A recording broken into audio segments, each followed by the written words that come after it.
Alô, bom dia, você está no canal Professor Belém nesta sexta-feira, 24 de novembro de 2023. Tive que usar a colinha para não errar novamente no dia. Dia não muito agradável para a esquerda europeia, porque a Holanda terá um primeiro-ministro altamente direitista, extremamente direitista, como gostam de dizer os meios de comunicação, a mídia corporativa. Pois é, acontece que a Holanda é um parlamento, sim, mas uma monarquia também, uma monarquia parlamentarista, com 26 partidos, para ocupar o total de 150 cadeiras na Câmara Baixa, ou melhor, na Câmara dos Deputados. Lá seria a segunda Câmara, algo parecido. É bastante complicado o sistema da Holanda, mas dá para entender. O partido que tem o maior número de votos acaba indicando o primeiro-ministro, e desta vez quem teve o maior número de votos foi o Partido da Liberdade, o PVV, considerado de extremíssima esquerda, ou melhor, perdão, direita, extremissimamente conservador, e indicará Geert Wilders, deve ser assim que pronuncia, escreve-se G-E-E-R-T, Wilders, mas parece, ao que tudo indica, lê-se Geert Wilders, que é considerado o Donald Trump holandês. Bem, então, claro, a mídia corporativa está dando a notícia como se fosse um obituário.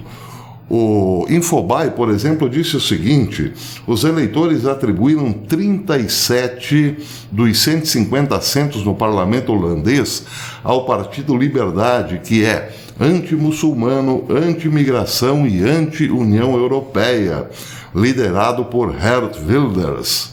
Foi uma bomba, colocando o PVV muito à frente de qualquer outra equipe e deixando a Holanda num dilema, diz o Infobae. Durante anos, a maioria dos principais partidos descartava uma coligação com Wilders, mas os resultados tornam quase impossível formar um governo sem ele agora. Os Países Baixos, cujos políticos foram dos primeiros a recorrer ao populismo anti-muçulmano no início da década de 2000, poderão ter agora o seu primeiro-ministro populista. Bem mais sóbrio foi o que comentou hoje o AP News. Ele diz o seguinte: o populista anti-islâmico Geert Wilders disse na quinta-feira, ontem, que está pronto para se juntar ao próximo governo de coalizão holandês depois de obter uma grande vitória eleitoral que marcou uma guinada impressionante para a extrema-direita, para uma nação outrora famosa por ser um farol de tolerância. O resultado está enviando ondas de choque por toda a Europa, mais ou menos o que está acontecendo com o nosso Milei aqui na Argentina. Digo nosso porque, bem, enfim, afinidades, não é mesmo? Pois é, parece que Milei também está enviando ondas de choque pela América do Sul, onde a ideologia nacionalista, voltando para a Holanda, onde a ideologia nacionalista extremista está exercendo pressão sobre as democracias que enfrentam agora a possibilidade de ter de lidar com um primeiro-ministro de extrema-direita dos Países Baixos. Abre aspas. Acontecerá que o PVV estará no próximo gabinete, disse Wilders, usando a abreviatura holandesa para o seu Partido da Liberdade. Com quase todos os votos contados, previa-se que que o partido de Wilders conquistasse 37 assentos na Câmara Baixa do Parlamento, com 150 assentos, mais do que o dobro dos 17 que o partido obteve nas últimas eleições. Wilders, então, foi aplaudido de pé com bolo e vinho espumante, enquanto encontrava-se com legisladores do partido, no prédio do parlamento na manhã de quinta-feira. Ele disse: "Você pode imaginar isso? 37 lugares", disse ele entre aplausos. 37 lugares para 150 cadeiras, para 26 partidos, com 150 cadeiras, convenhamos, é muita coisa. A média, numa, digamos, eleição equilibrada, seria 5 cadeiras para cada partido, outro, claro, com um pouquinho mais, mas não passaria disso. E o Partido da Liberdade, então, conquistou 37, mostrando que os holandeses estão, de fato, até aqui com essa história de, bem, vocês sabem, não é? Deixar o país ser ocupado por outras etnias, condenar os agricultores, porque afinal, segundo a Agenda Global Verde, eles estão destruindo o planeta, né? Com comida, plantando comida onde já se viu, e por aí vai. O fato é o seguinte: isso mais cedo ou mais tarde acontecerá, porque, bem, como disse, ninguém aguenta mais. A questão é saber por que, por exemplo, Angela Merkel abriu as portas da Europa para uma invasão, por assim dizer, já que isso mais cedo ou mais tarde levaria os europeus a uma revolta sem fim. Porque parece, o que tudo indica, foi tudo planejado, ninguém faria isso em sã consciência, como, por exemplo, tirar residências de nacionais para dá-las a imigrantes, como aconteceu e muito na Itália, por exemplo. Aliás, há um vídeo que circula, vem e vai, mas está sempre no X, mostrando um cidadão italiano, já com mais de 60 anos, um idoso, que dormia nas ruas porque foi tirado de sua casa, de sua residência, para que aquela fosse dada a imigrantes, porque alegava-se, a casa é muito grande para uma só pessoa.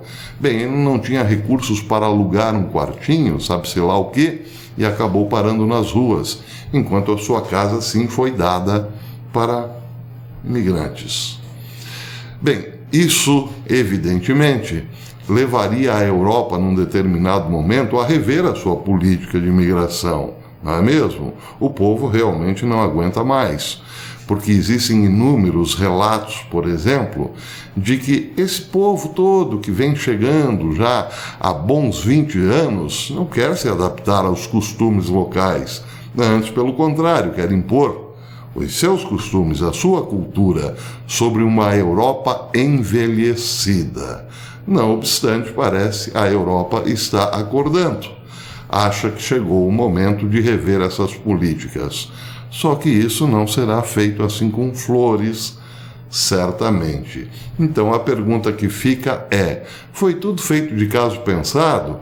Como que para que mais cedo ou mais tarde as pessoas brigassem? Não é de duvidar, porque afinal é tudo que os globalistas querem. Temos mais algumas coisas aqui interessantes. Vejam outra guinada, essa lá nos Estados Unidos. A histórica cidade de Charleston, na Carolina do Sul, elegeu pela primeira vez um prefeito republicano. Isso desde a era da reconstrução. O republicano William Cogswell, ex-legislador estadual republicano, derrotou o atual prefeito democrata John Tucklenburg por cerca de 2 pontos percentuais no segundo turno, na terça-feira, de acordo com a Comissão Eleitoral da Carolina do Sul. Os resultados publicados online pela comissão mostraram uma margem de 569 votos, separando os dois candidatos, ali pau a pau. Mas foi a primeira vez, então, que um republicano venceu a eleição na histórica cidade. Charleston foi fundada no ano de 1670. Seu nome foi uma homenagem ao rei Charles II da Inglaterra. Em 1840, já era uma das 10 maiores cidades do país. Ela foi palco de 2 das mais sangrentas batalhas, a Guerra da Independência Americana e a Guerra de Secessão. um símbolo norte-americano, portanto, que pela primeira vez será administrado por um republicano. Sinal de... pois é. Bom, isso talvez não tenha nada a ver com o que aconteceu na Holanda, porque o resultado foi anterior, mas tem tudo a ver, podem apostar, com o fenomenal Joe Biden e sua fenomenal política, não é mesmo? Lá eles também estão pelas tampas. Por falar em fenomenal política de Joe Biden, vejam que interessante.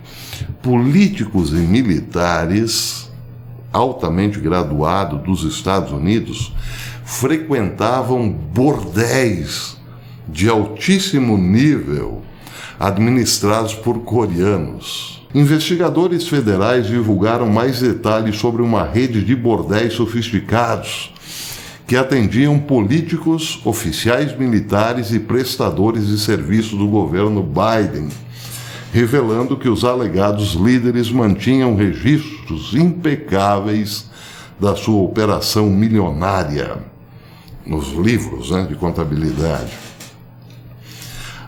A rede de prostituição foi desmantelada no início deste mês pelo Departamento de Justiça, com 3 cidadãos coreanos presos por supostos papéis na orquestração da rede criminosa.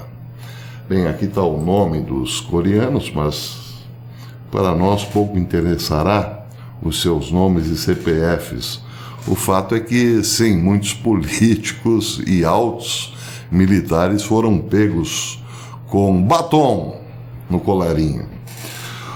Os novos detalhes sobre a organização criminosa que operava em apartamentos de luxo em Massachusetts e Virgínia foram revelados em um depoimento apresentado ao Tribunal Distrital dos Estados Unidos para o Distrito de Massachusetts na quarta-feira pelo agente especial do Departamento de Segurança Interna, Zachariah Militsky, ao New York Post.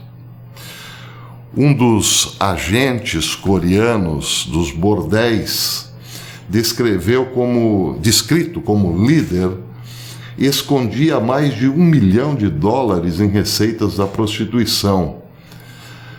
Diz o agente especial do Departamento de Segurança Interna, Zachariah Militsky, que a manutenção dos registros financeiros comerciais do coreano era impecável. Impecável quer dizer o seguinte: dizia exatamente quanto entrava, quanto saía e quem estava pagando pela brincadeira, Daí porque tem muita gente hoje suando frio lá nos Estados Unidos, nos altos escalões militares.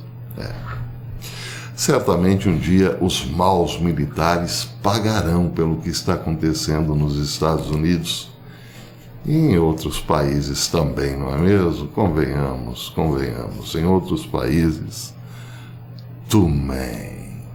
Um dia, one day. O que mais temos aqui? Assim, uma denúncia gravíssima. Essa aqui realmente é de chocar. Antes, um parênteses. Hoje começa, então, o acordo entre Israel e o Hamas para um cessar-fogo. Bem, eu ouvi agora há pouco uma notícia de que o Hamas, poucas horas depois do cessar-fogo, já começou a atacar Israel novamente. Eu não tenho como confirmar essa notícia, mas confirmada está uma denúncia publicada ontem em Israel pelo Canal 12 e por um programa de rádio de um radialista famoso lá em Israel chamado Khan.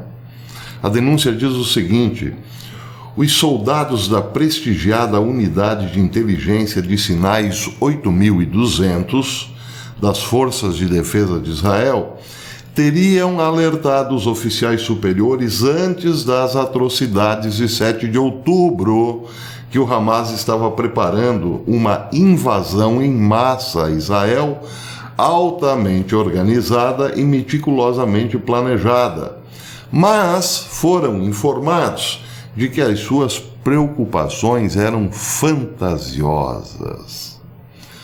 Dois oficiais de um grupo especial dentro das forças de defesa levaram aos seus superiores um relatório dizendo que o Hamas estava preparando um grande ataque a Israel e foram considerados fantasiosos pelos superiores.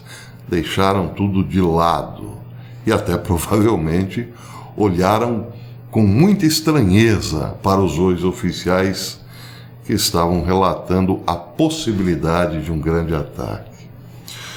Um suboficial experiente, bem como um oficial subalterno do 8.200, alertaram oficiais superiores das forças de Israel com bastante antecedência de que uma grande operação estava sendo planejada pelo Hamas, mas seus avisos foram ignorados de acordo com relatórios de quinta-feira do Canal 12 de Israel.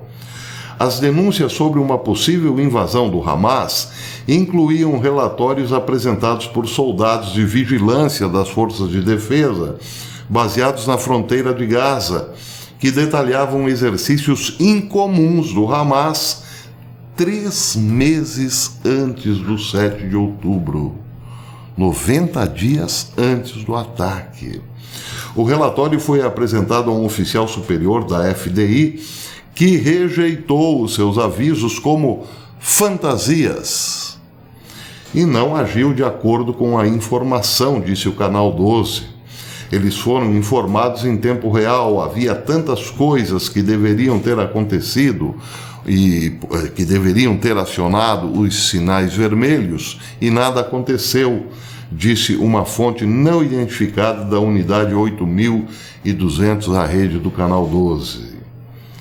Já o programa de rádio Kan relatou detalhes semelhantes, observando que o suboficial afirmou que o exercício do Hamas incluía o uso até de veículos para realizar o ataque.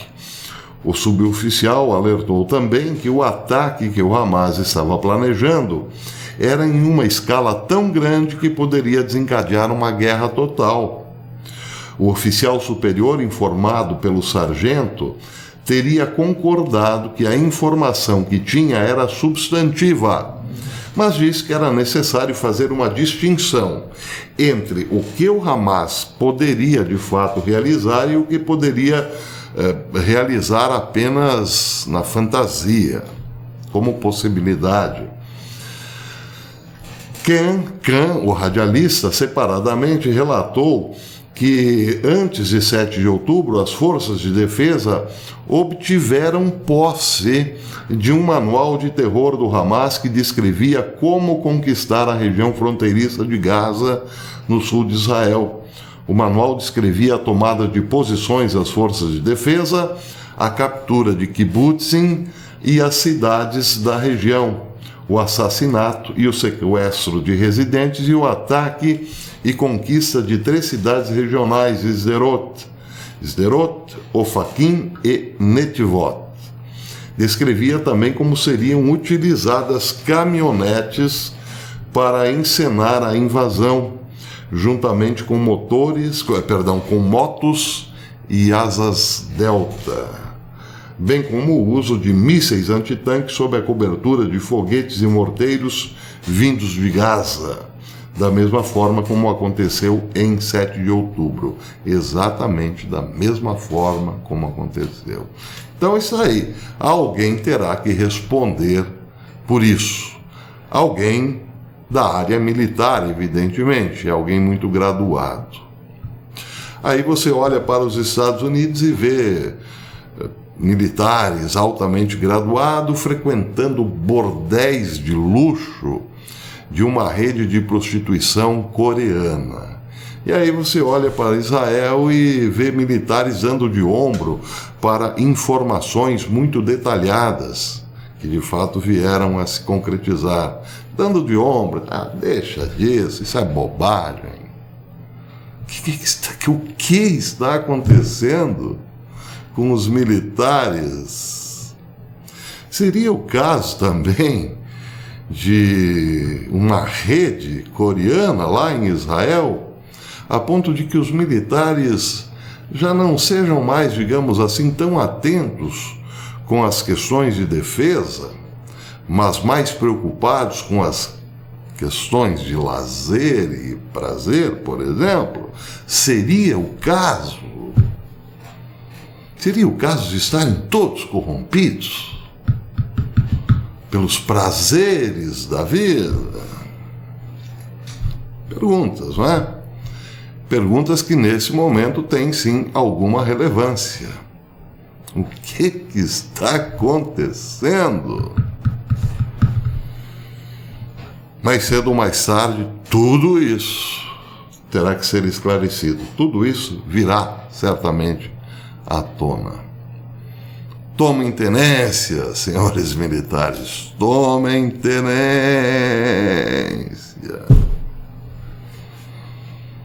Até depois, se Deus quiser.